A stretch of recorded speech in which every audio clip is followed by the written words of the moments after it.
नमस्कार विद्यार्थियों, हम जो पढ़ रहे हैं एमए फाइनल का चतुर्थ प्रश्न पत्र है विद्यार्थियों। और जिस चतुर्थ प्रश्न पत्र का नाम है निबंध व्याकरणम अनुवाद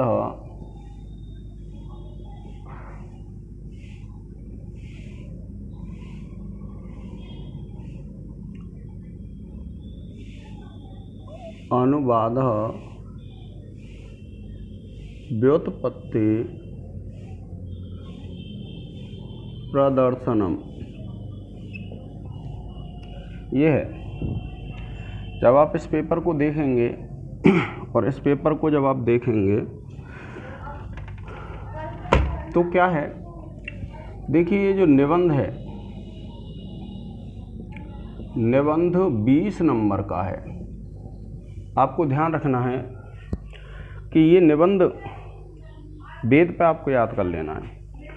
जो भी आपके पास 1 वीक सीरीज होगी या कोई भी होगी और उस पर वेद पे जो भी निबंध है वो आपको याद कर लेना है और ज़्यादा दिमाग नहीं लगाना है क्या करना है हमें। ठीक है विद्यार्थियों, अगर आ जाता है तो 20 नंबर आपके पक्के हो जाएंगे। तो वेद पे आप एक निबंध कर लेंगे, और क्योंकि कोई ना कोई एक निबंध निश्चित रूप से वेद पे आना है। अब देखिए फिर है व्याकरण। ये जो व्याकरण है, ये व्याकरण आपकी 65 नंबर की है। कितने नंबर की है? 65 नंबर की। अब देखिए इसमें क्या है कि पहला टॉपिक है आपका कारक, और ये 15 नंबर का है, आप ध्यान रखेंगे। अब ये जो कारक है, आपसे जो प्रश्न पूछे जाएंगे कारक में, क्या पूछेगा कि 3 तो सूत्र पूछेगा। इन 3 सूत्रों की व्याख्या करनी है आपको और उदाहरण सहित।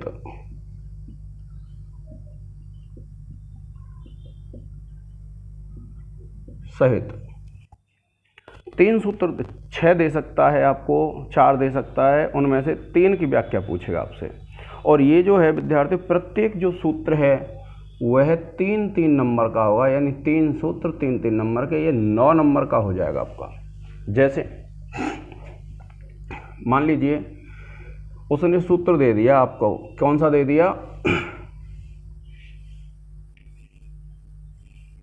ये दे दिया, देखिए जैसे ये नांग विकार,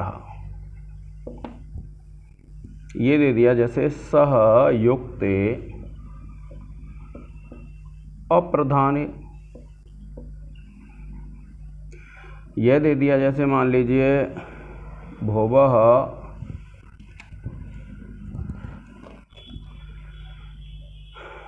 मान लीजिए आपके लिए और दे दे, कौन सा दे सकता है, कोई सा भी दे सकता है आपके लिए। तो अब आपको ये ध्यान रखना है कि हमको व्याख्या कैसे करनी है। इसका जो अर्थ है आपको पता है, जिस अंग के विकार से अंगी का विकार ज्ञात होता है उसमें तृतीया विभक्ति आती है। इतना सा अर्थ है इसका ये नांग विकार का। आप लिखेंगे जब ये सूत्र आ जाए व्याख्या के लिए, तो आपको क्या लिखना है कि जिस अंग के विकार से अंगी का विकार ज्ञात होता है उस अंग में तृतीया विभक्ति आती है। जैसे उदाहरण आप लिख देंगे, नेत्रेण काणः, आँख से काना है। इस उदाहरण में नेत्रेण में नेत्र के द्वारा अंगी का विकार ज्ञात होता है, इसलिए नेत्रेण में तृतीया विभक्ति आ जाती है। ये आपकी एक 3 नंबर की व्याख्या हो जाएगी। इसी प्रकार से मान लीजिए ये सहयुक्त अप्रधान आ जाता है, तो आपको पता है सह के योग में अप्रधान कर्ता में तृतीया विभक्ति होती है, आप खूब जानते हैं। तो आपको क्या करना है, वाक्य लिख देना है। जैसे रामः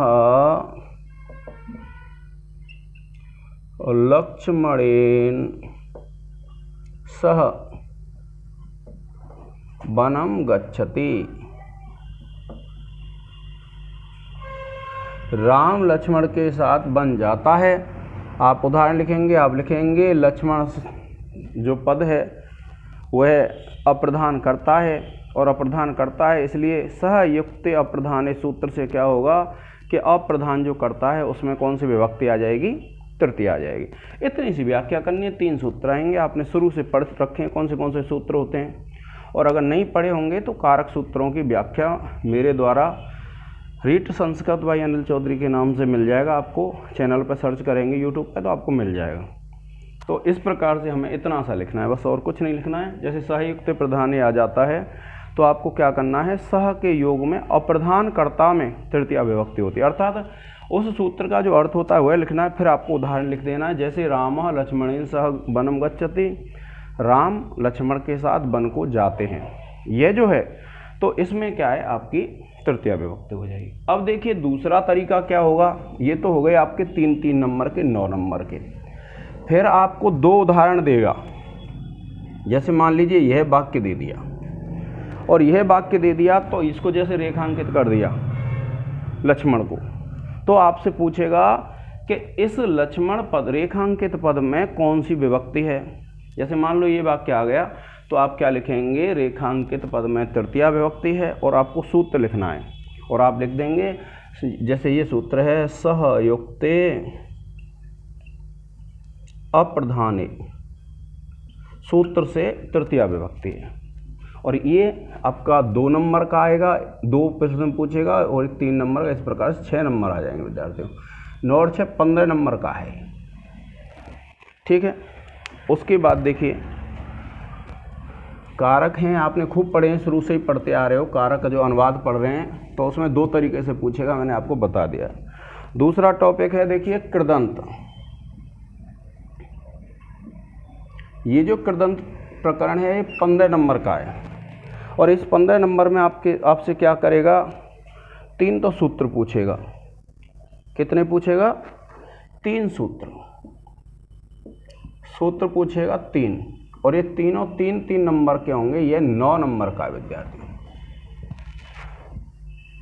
उसके बाद जैसे देखिए मान लीजिए तब्या नियरः, यह सूत्र पूछ लिया आपसे, सूत्र का अर्थ पूछेगा, 3 नंबर का एक सूत्र और 3 सूत्र पूछेगा आपसे।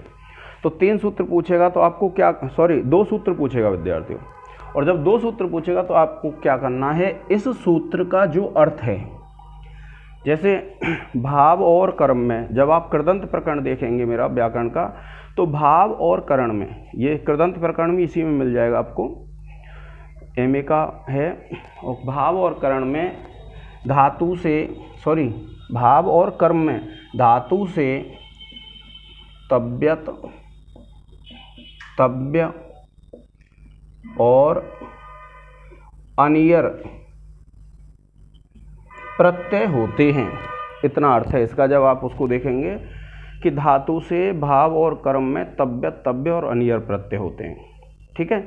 और जब अनियर प्रत्यय होते हैं तो आप उदाहरण लिखेंगे, जैसे मान लीजिए आपने लिख दिया ची प्लस तव्यत, तव्य ही लिख दिया, आप लिख देंगे इसको गुण होकर के चेतव्य, और विभक्ति कार्य करने पे हो जाएगा ये चेतव्य।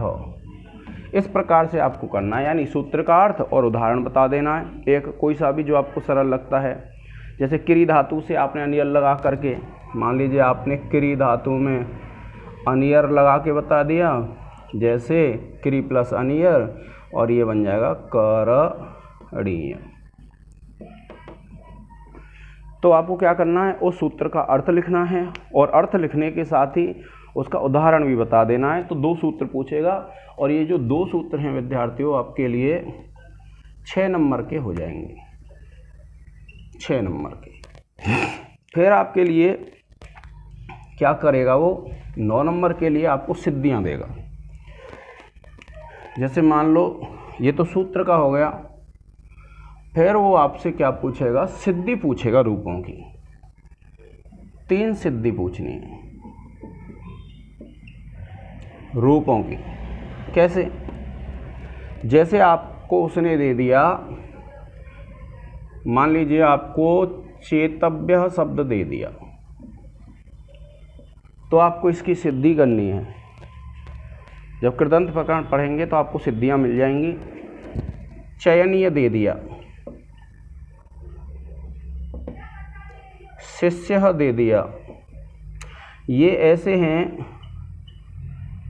कोई सा भी दे सकता है आपको। कर्ता दे दिया, ये सब कृदंत के उदाहरण हैं विद्यार्थियों। तो जब ये आपको इसमें सिद्धियां देख लेनी है, और ये जो है 3-3 नंबर का है प्रत्येक, तो ये इसके 9 नंबर हो जाएंगे। इस प्रकार से ये 15 नंबर का हो जाएगा। इस प्रकार से करना है आपको। इसके उस पर मिल जाएंगे, मेरे उस पर चैनल पर सिद्धियां मिल जाएंगी। अब देखिए कृदंत के बाद जो ग्रामर है वह हैं आपके स्त्री प्रत्यय हैं। ये 10 अंक के हैं। स्त्री प्रत्यय कितने का है? 10 अंक का है। और 10 अंक में आपसे क्या करेगा? 4 शब्द दे देगा, 4 रूप सिद्धि पूछेगा वो। जैसे मान लीजिए अजा शब्द है, यह स्त्रीलिंग है, ये कैसे बना है, इस पर आपसे रूप सिद्धि पूछ लेगा। तो अभी तक मैंने स्त्री प्रत्यय इस पर नहीं डाला था, लेकिन आपकी आवश्यकता के अनुसार 2, 4, 5 सिद्धियाँ ऐसी इस पर डाल दूंगा। अगर आपके काम आ जाती हैं तो कोई दिक्कत नहीं है।